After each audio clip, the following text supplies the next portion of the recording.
My name is Frank Chester and my date of birth is 10/4/1917. I am told that when I was 1 year old, they celebrated the armistice of the First World War. To me, the war was an opportunity to experience new experiences. I had a choice of the Army, Air Force or the Navy. I didn't fancy sticking a bayonet into anybody, and the Air Force, I thought, well, it's out of the question me being in a plane. I must go in the Navy. That is the ship I served on off Iceland during the war.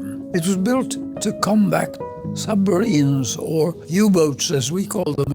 We had to escort convoys, usually 2 or 3, or perhaps 50 or 60 or 70. Well, the most time we were away was about a fortnight.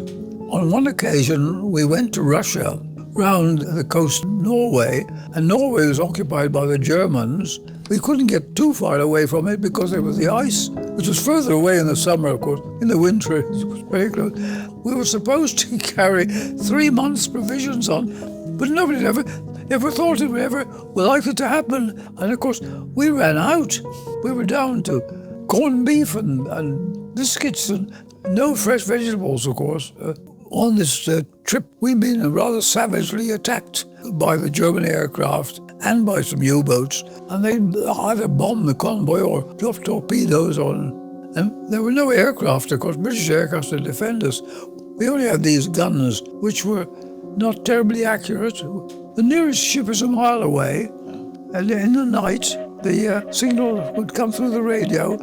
Suddenly there's a ship torpedoed. This would be a warship.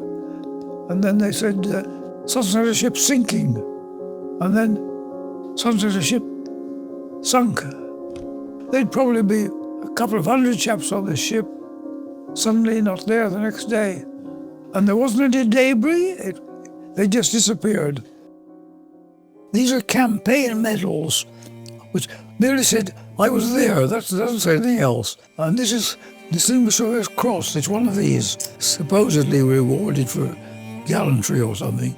To quote Winston Churchill, there was a lot of blood and treasure expended in that time, and now everybody talk glibly about going to war.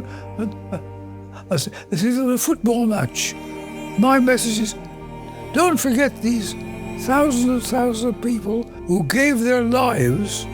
They had no alternative, but they died in order that we should have peace.